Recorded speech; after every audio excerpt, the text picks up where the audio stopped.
The mop bucket squeaked louder than the applause ever would. That was the first sound people noticed when Marcus Hale pushed it down the polished hallway of the Naval Academy gym. Heads turned, then turned away. To most, Marcus was invisible. Just a janitor in faded work boots, shoulders bowed, eyes tired from a night that started before dawn. But if you looked closely, you might have noticed the way he moved.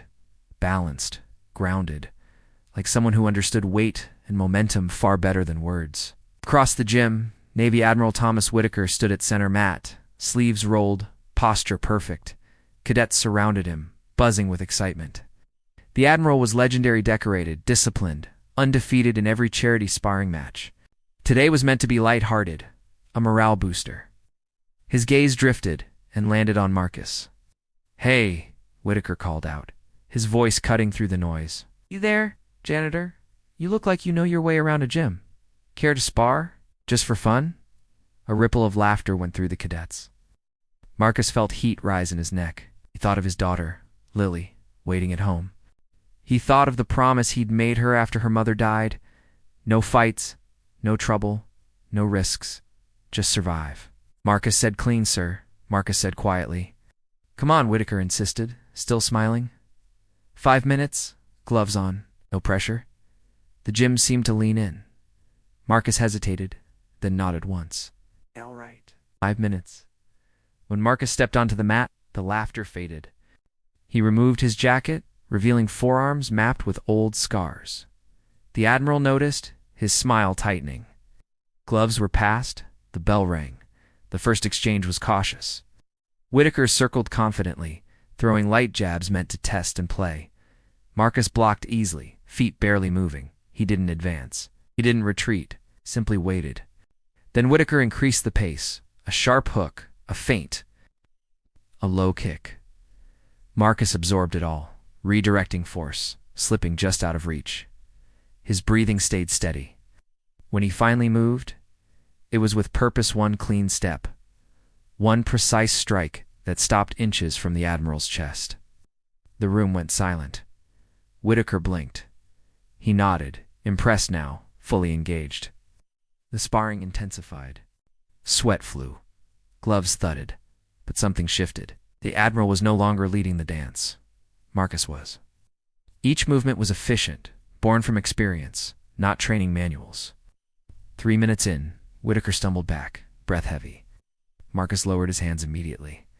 "That's time," he said gently. The bell hadn't even rung yet.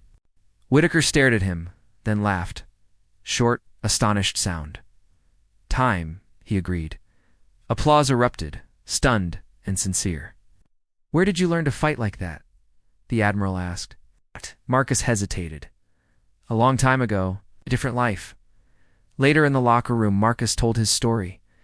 About special operations training so classified it barely existed. About losing friends overseas. About coming home broken and alone with a newborn after his wife passed. About choosing anonymity over medals because his daughter needed a father, not a hero haunted by war. "I took the janitor job because it's honest," Marcus said. "Because it's quiet. I can be home by 6. A week later, Marcus was called into administration, expected to be fired. Instead, Whitaker was waiting with an offer, a civilian instructor position, flexible hours, benefits, respect, a chance to teach discipline and resilience to young cadets. "I won't force you," Whitaker said, "but I hope you'll consider it." Marcus went home and told Lily everything. She listened, then smiled. "You always say being strong means helping people," she said. "This sounds like helping." So Marcus accepted. Months later, the mop bucket sat untouched. On the mat, Marcus taught cadets how to move with intention, how to protect without ego, how to stop a fight without winning it. The Admiral often watched from the sidelines, humbled and grateful. Sometimes when the gym was quiet, Marcus would spar again just for fun. But this time, no one laughed. Because they'd all learned something important. Strength doesn't always wear a uniform. And heroes don't always announce themselves. Sometimes they're the ones quietly cleaning the floors, carrying the weight of the world, and choosing kindness anyway. Thanks for watching. If this story moved you, be sure to like and subscribe for more content that inspires. See you in the next one.